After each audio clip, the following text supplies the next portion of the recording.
Dice el Tribunal Supremo, no lo digo yo, dice el Supremo lo siguiente, que en el tipo delictivo de lo que es el maltrato, hace falta que la conducta típica deba ser manifestación de la discriminación, desigualdad, dominación y sometimiento que el sujeto activo impone sobre el sujeto pasivo. Es decir, que haya esa relación de desigualdad. Lo que pasa es que se parte desde esa perspectiva de género, de que en toda relación de mujer con el hombre, la relación de pareja es inferior.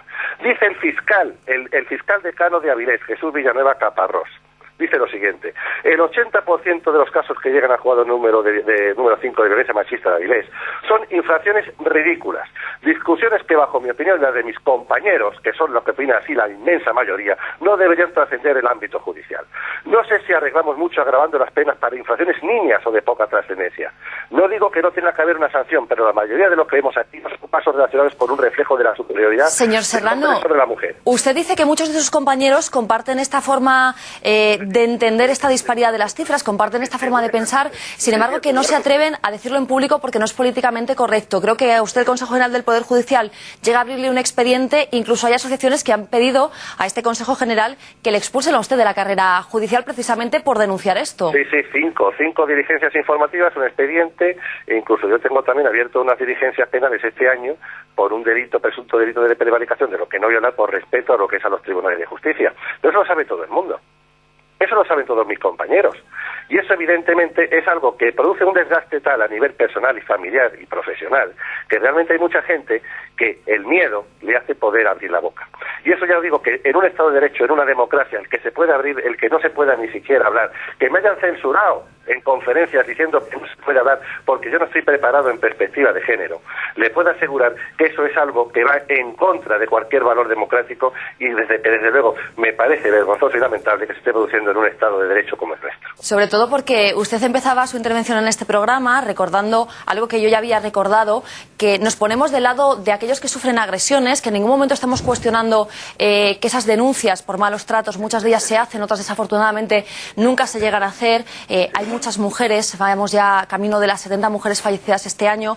Lo que también hay que ver es la otra cara de la moneda, ¿no? Que hay personas sin escrúpulos que utilizan las posibilidades que les abre la ley para intentar sacar algo a cambio, incluso sacrificando a la que ha sido su pareja durante muchos años. Pero si es que se estaban abusando, ¿qué ocurre? Que si reducimos el concepto de violencia machista, es como si un señor se nega en un bar y un señor le dice: negro de mierda, vete de aquí que me das asco, que esto empieza a oler mal porque tú no tenías que haber salido de tu país. Eso es un delito xenófobo. Ahora, si esa persona senegalesa le dice una grosería a una señora que está sentada a mi lado, y yo entablo una discusión con él y nos insultamos recíprocamente, eso no es un delito xenófobo. Lo que está ocurriendo es que aquí estamos elevando a la categoría de violencia machista a cualquier discusión en la relación de pareja, como dice el decano del fiscal de Avilés, como está diciendo el Tribunal Supremo Provincial de Murcia, la Audiencia Provincial de Málaga, como están diciendo muchos juristas, con sentido común en una interpretación acorde a la Constitución de lo que dice la ley de violencia. ¿Pero qué tendríamos que hacer? Pues es muy sencillo: concretar el concepto de maltrato. Claro que nadie está en favor del maltratador. Lo que es la necesidad de preguntarse qué es lo que se ha de entender por maltrato y qué se ha de entender por víctima de maltrato. Cuando se estaba diciendo hace un momento la famosa el trabajo estadístico del Consejo General del Poder Judicial de 30 sentencias condenatorias que cuando llegan a la audiencia provincial, como se estaba diciendo, son menos del 20 o el 15% de las... ¿Sabe cuántas de esas sentencias condenatorias de las audiencias provinciales eran por violencia habitual? 28. O sea, el 6% del 15%. Lo demás, todo ocasional. O sea, unos insultos leves, una disputa, una agresión verbal en la que tú y yo es objeto, que son consecuencias de la falta de respeto y de educación que existen en las relaciones de pareja, amenazas leves. Todo eso lo estamos elevando a la categoría de maltratador. A un maltratador es algo distinto. Un maltratador es alguien que agrede a la mujer por el hecho de ser mujer, que la considera inferior, que la discrimina por el hecho de ser mujer. Pero ya le digo que ese concepto machista de subordinación, de intención de dominio, que es necesario para que esa apreciación, igual que en el delito xenófobo, no lo podríamos apreciar ni en el 2 ni en el 3% de las denuncias. ¿Qué sobraría ahí? ¿Qué sobra? Pues lo que sobra es muy claro, que resulta que a ese 2 o 3% de mujeres que sí sufren maltrato, de donde salen las mujeres que son crónicas de una muerte anunciada, les daríamos confianza en el sistema, con lo cual les daríamos confianza también a otras muchas mujeres que también están denunciadas, que no sabemos cuántas son, que también pudieran denunciar. A ese 5 o 6% tendríamos que tener el recurso que ahora se destina del 100%, con un 20% de los recursos les daríamos muchísima más cobertura a esas mujeres que realmente lo necesitan.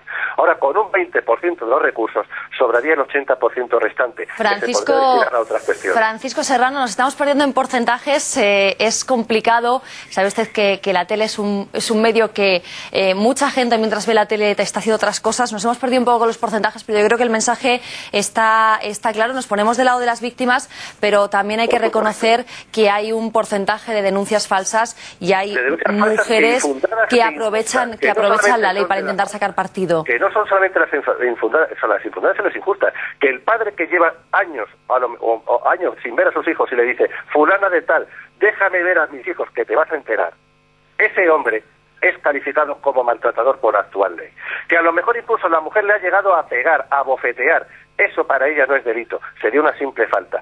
Él, por el hecho de decirle te vas a enterar o le diga un insulto, a ese hombre le pueden caer unos pocos de meses de prisión porque así está establecida la ley. Creo que lo hemos entendido perfectamente. Francisco Serrano, muchísimas gracias. Venga, pues gracias a ustedes, ¿eh? Denuncias falsas, como se suele decir, a verlas, haylas. Supongo que a sus juzgados en algún momento habrá llegado una denuncia que plantea algún tipo de duda, por así decirlo. ¿Qué hace un juez en ese momento cuando no hay testigos? Hay una agredida, por ejemplo, que dice me ha maltratado, un agresor que dice eso no ha sucedido, no hay parte de lesiones. ¿Cómo se actúa? Vamos a ver, en esta materia, como decía el juez Serrano, hay un problema de definición importante de definición y además de definición de los tipos penales. Hay muchas infracciones que son catalogadas de violencia doméstica, de violencia de género, que no dejan vestigios, amenazas leves, coacciones leves, incluso maltrato de obra, que no dejan. Entonces, en esa situación hay también una jurisprudencia que, como decíamos, es lo que cierra la bóveda del sistema procesal, según la cual la declaración de la víctima puede ser, en determinadas circunstancias, prueba de cargo única para la condena del denunciado. Entonces nos encontramos con infracciones penales que no dejan vestigios objetivos y con la posibilidad de que el juez, a la vista de las declaraciones contradictorias de las partes, pueda creerse la declaración de la víctima y por tanto condene. Entonces, ¿qué es lo que ocurre?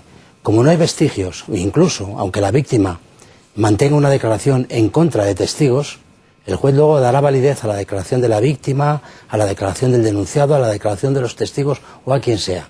Pero luego si al juez no se le convence y cree que no ha habido delito, pues absuelve. Pero luego establecer la siguiente conclusión de que la víctima ha mentido es realmente imposible. Es muy difícil. Entonces nos encontramos con que de la misma manera que a veces se dice que hay una cifra oculta de maltrato que no se denuncia, también es posible que haya una cifra oculta de denuncias que no se corresponden con la realidad o en la que la víctima ha agravado los hechos, ha exasperado la forma de comunicarlos, etcétera, ¿no? Pero bueno, ese es el problema que hay con este tipo de infracciones en las que no hay vestigios, son infracciones objetivamente leves desde el punto de vista criminalístico y entonces solo contamos con las declaraciones de las partes y queda al final a criterio del juez, con ciertos límites, creerse a uno u otro. O sea, yo quiero aquí hacer una aclaración que creo que es necesaria. Vamos a ver. Brevemente, porque doy paso a un vídeo y luego a la vuelta ya retomamos el tema. Muy brevemente. Parte de la responsabilidad del tema de las denuncias falsas es la propia práctica judicial. Es decir, aquí basta con que haya ausencia de integridad subjetiva, que haya verosimilitud, pues el juez dice, bueno, yo creo a la víctima. Y entonces, con la única prueba de la declaración de la víctima, condenan. Pero es que hay dos sentencias del Supremo que son curiosísimas. Yo la digo en los juzgados y a veces el juez se cree que le estoy insultando hasta que aclaro. La sentencia es la 1063/2006 y la 1058/2007. Dice el Supremo lo siguiente: la credibilidad no puede basarse en una concepción anticuada, mítica y casi mágica que atribuye a los jueces una capacidad intuitiva y cognoscitiva de los hábitos externos, tonos de voces, fenotipos y emociones expresadas corporalmente que nada tienen que ver con el contenido de las pruebas. ¿Qué quiere decir? Aquí los jueces condenan, es que yo creo a esta víctima porque se rasca la oreja, porque guiña el ojo. Bien, eso está demostrado científicamente que eso es errado. Eso es una barbaridad. Hay métodos científicos, pruebas de análisis de microgestos, pruebas de análisis de credibilidad de un testimonio que se hace científicamente, que son los que utilizan los servicios secretos israelíes, norteamericanos. Esas son fiables. Lo que pasa actualmente en España es el único país del mundo que basta que el juez crea a la víctima. Existen estadísticas hechas en varios países de Europa que demuestran que los que más se equivocan son los jueces, los abogados y los psicólogos a la hora de crear un testimonio. Bueno, tengo a 2 jueces, a 2 abogados. Alfredo, eres el único que no está en ese índice de baja credibilidad o de alta equivocación, si me perdonan que le quitemos un poco de hierro a este asunto. Nosotros en este programa tenemos la mirada satírica del buitre. He visto el tema que tratábamos, nuestro compañero ha decidido cambiar esa ironía por una reflexión sobre el tratamiento que están haciendo los medios de comunicación, que estamos haciendo los medios de comunicación de este grave problema que son los malos tratos. Convivimos con ello. Al principio te sorprendías al oírlo en el telediario y luego lo asimilas como un horror cotidiano más. Pues claro que se me va la mano, ¿cómo no se me va a ir? Dicen que la tele habla mucho de violencia doméstica. Ojalá solo fuera violencia. Pero de lo que habla mucho es de asesinatos. La prensa nos informa día sí y otro también de las siglas de alguna mujer víctima de esa violencia cobarde y cruel. Cruel porque si sufres un maltrato en algún lugar concreto, en el colegio o en el trabajo, luego puedes volver a casa y desconectar. Pero ellas no pueden, porque ellas el horror lo tienen precisamente en casa. Se acuesta de mi trabajo, vive como una reina, tiene todo lo que le da la gana. Y ahora encima dice que la maltrato. No se da cuenta que la culpable es ella. Hay quien dice que los medios fomentan estos casos, lo convierten en moda. Es la víctima número 21 del año. Enumeran como si fuera un macabro concurso y hubiera un repugnante premio por ser la víctima número 100. Pero, ¿hay más casos ahora que antes? ¿O en realidad esto ha pasado siempre y simplemente antes no era noticia? A veces lamento no poder tener un nombre que lamentar y un nombre a quien responsabilizar. Se informa, ha muerto A.R. Presunto asesino, su pareja FJ. La confidencialidad es necesaria para el detenido mientras no haya juicio, pero ¿y después del juicio? Nunca nos vuelven a informar del caso. ¿Qué pasó con la víctima? ¿Se confirmó quién era el culpable? ¿Se hizo justicia?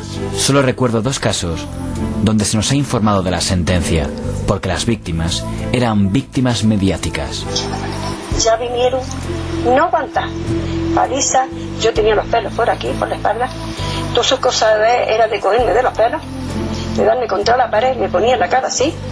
Ana Orantes. Su marido la asesinó después de que ella le denunciara en televisión. Fue condenado a 10 años de cárcel. Murió en prisión. El otro caso es Svetlana.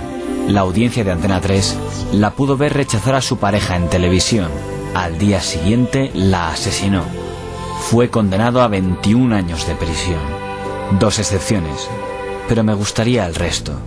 Me gustaría saber si se confirmó su culpabilidad, si fueron condenados, si se hizo al menos un poquito de justicia. Aquí mando yo. No manda en ti. Eres mía. No eres suya. Te lo tienes merecido. No te lo mereces. Cuando veo el anuncio de la Comunidad de Madrid, me gusta pensar que tras verlo, víctimas de maltrato llamarán a ese número para no convertirse en más siglas de esas. Ojalá no piensen que su caso no es para tanto, que solo ha sido una vez, que no hay que sacar las cosas de quicio, porque en este caso sí, deben sacar las cosas de quicio. ¿Quién te va a creer? Yo te creo. Calla. Habla.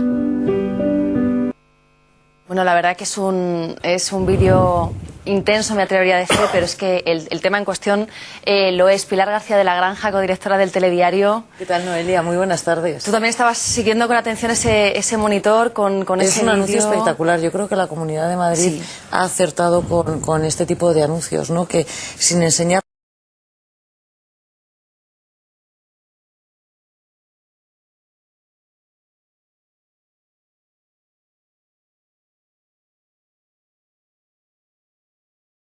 son lo que opina así la inmensa mayoría, no deberían trascender el ámbito judicial. No sé si arreglamos mucho agravando las penas para infracciones niñas o de poca trascendencia. No digo que no tenga que haber una sanción, pero la mayoría de lo que vemos aquí son pasos relacionados con un reflejo de la superioridad Señor Serrano, sobre la mujer. Usted dice que muchos de sus compañeros comparten esta forma de entender esta disparidad de las cifras, comparten esta forma de pensar, sin embargo que no se atreven a decirlo en público porque no es políticamente correcto. Creo que a usted el Consejo General... Sujeto pasivo. Es decir, que haya esa relación de desigualdad. Lo que pasa es que se parte de esa perspectiva de género, de que en toda relación de mujer con el hombre, la relación de pareja, es inferior.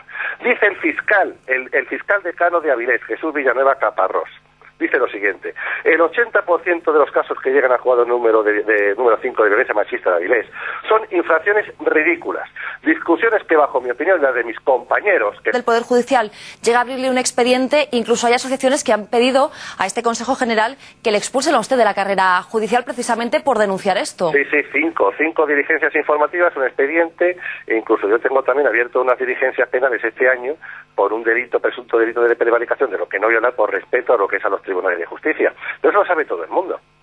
Eso lo saben todos mis compañeros. Y eso evidentemente es algo que produce un desgaste tal a nivel...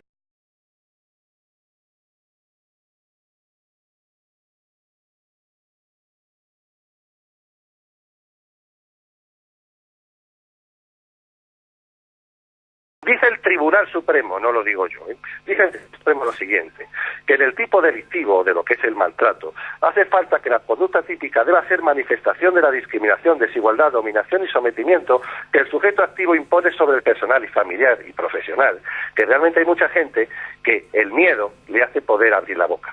Y eso ya os digo que en un Estado de Derecho, en una democracia, el que se puede abrir, el que no se pueda ni siquiera hablar, que me hayan censurado en conferencias diciendo que no se puede hablar porque yo no estoy preparado en perspectiva de género, le puedo asegurar que eso es algo que va en contra de cualquier valor democrático y desde luego me parece vergonzoso y lamentable que se esté produciendo en un Estado de Derecho como